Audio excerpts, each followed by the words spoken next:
Esta leyenda que vamos a relatar se remonta en la época del México prehispánico, y para ser más exactos, en el tiempo en que reinaba el emperador Moctezuma Xocoyotzin. La muerta que resucitó era una de las hermanas de Moctezuma, cuyo nombre era Papantzin.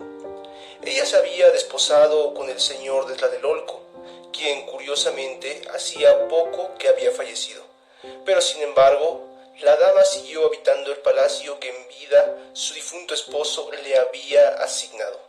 Papantzin se dice que era hermosa, muy joven, y cosas de la vida. Era una lástima que una mujer tan preciosa se hubiera quedado viuda en estas circunstancias. Un día su estado de salud decayó y enfermó de suma gravedad. Vinieron a verla los mejores médicos de México, pero nada pudo hacerse por volverle la salud hasta que un día falleció.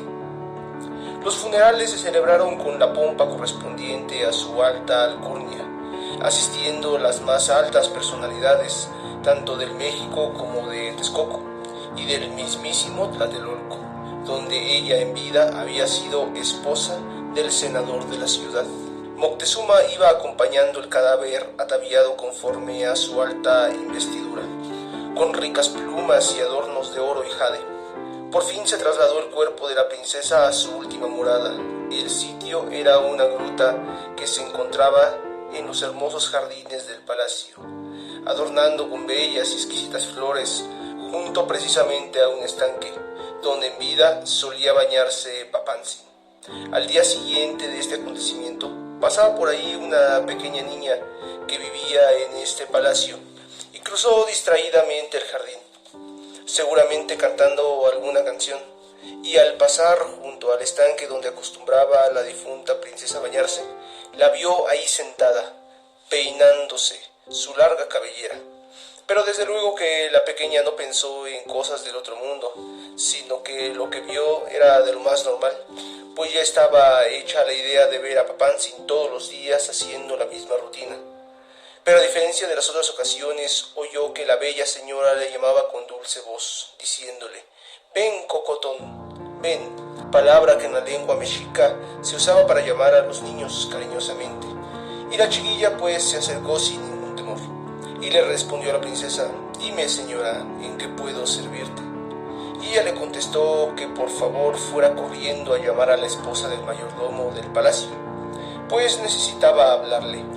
La niña obediente corrió a llamar a la mujer y le relató lo que había acontecido en el jardín. Pero la señora, sumamente sorprendida de las palabras que había escuchado, no le creía a la pequeña y trataba de explicarle que eso no era posible, pues Papantzin ya había muerto y había sido sepultada el día anterior.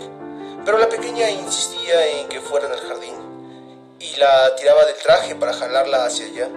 Y la buena mujer, más por complacerla que por creerle, se dejó llevar a ese sitio, y al constatar con sus propios ojos que efectivamente ahí se encontraba la princesa, esta cayó iluminada por la enorme impresión, como si alguien la hubiese golpeado.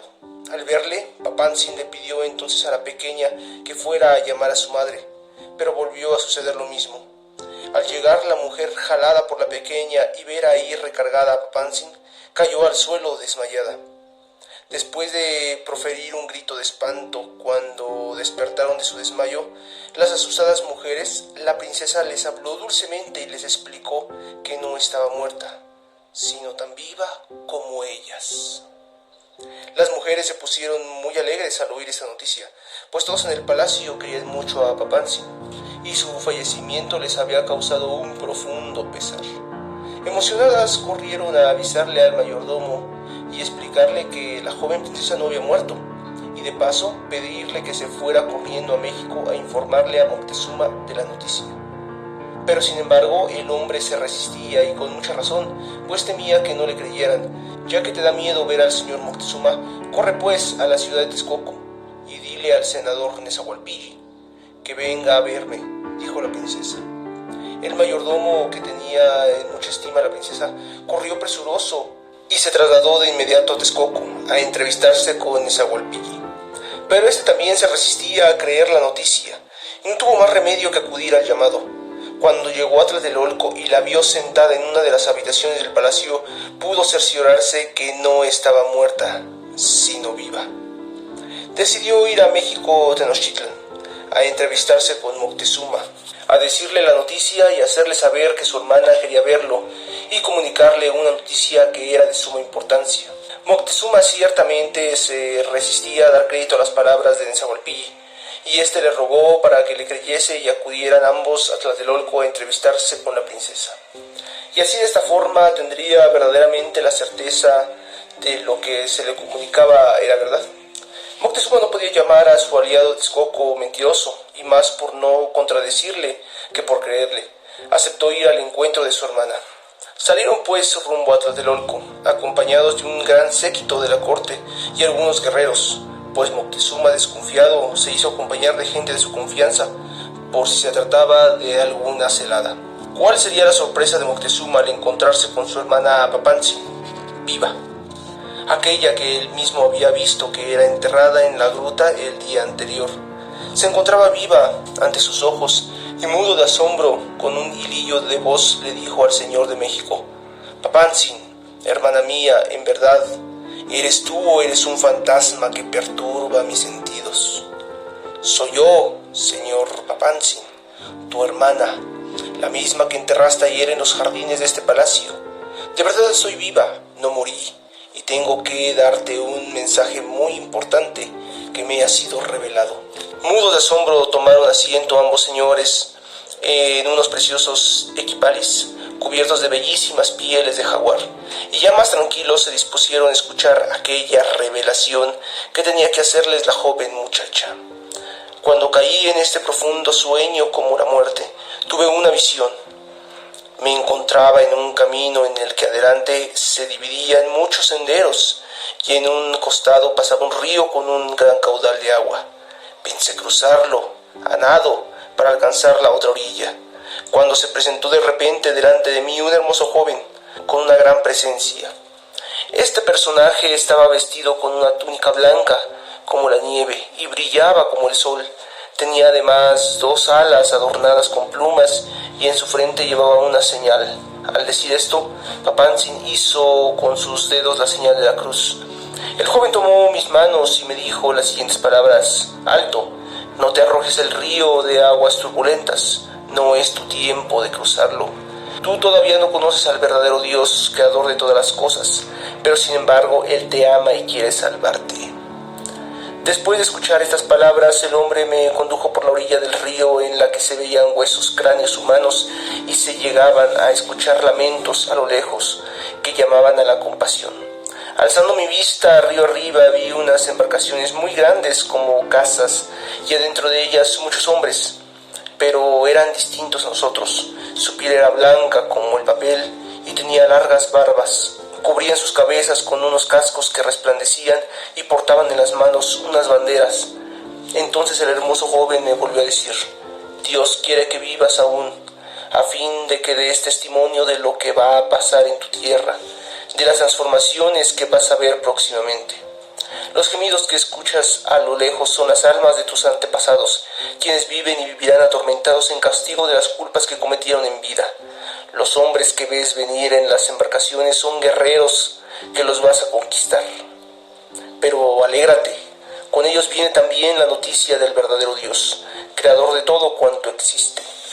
Cuando haya terminado la guerra y se extienda el conocimiento de Dios y tus hermanos de raza reciban el agua que lava todos los pecados, tú serás la primera en recibirla.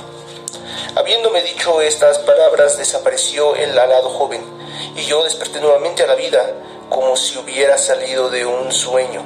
Me levanté pues de la fría piedra en que me encontraba recostada, moví la roca que tapaba la gruta y salí nuevamente al jardín, buscando a mis sirvientes para explicarles todo cuanto me había acontecido.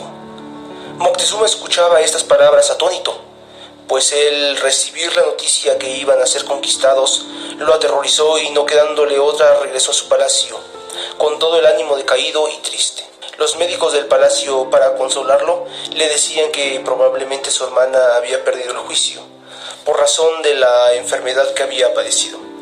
Moctezuma no volvió a ser el mismo, pues la sola noticia de que iban a llegar hombres en grandes casas de madera que los iban a conquistar venía de alguna manera a corroborar las noticias de la costa. Precisamente habían visto llegar a esos hombres en la forma en que le había relatado Papantzin, y no sabía el emperador a ciencia cierta de qué se trataba, y esto lo tenía sumamente abatido. En cuanto a la vida de Papantzin, esta sufrió algunas transformaciones. Poco después de este acontecimiento vivió encerrada en sus habitaciones y casi no salía. Dicen que comía lo mínimo para subsistir y prácticamente llevó una vida de sacrificio, absteniéndose de los lujos de este mundo. En el año de 1524 recibió las aguas del bautismo, siendo efectivamente la primera que nació a Cristo por sus aguas vivificadoras, recibiendo en este acto el nombre de Doña María Papantzin. Su vida después de este acontecimiento fue de gracia, pues era una mujer que poseía todas las virtudes, derramando bondad hacia todos aquellos que le rodeaban. Así vivió hasta que cerró por última vez sus ojos de este mundo para entrar a la vida que nunca se acaba.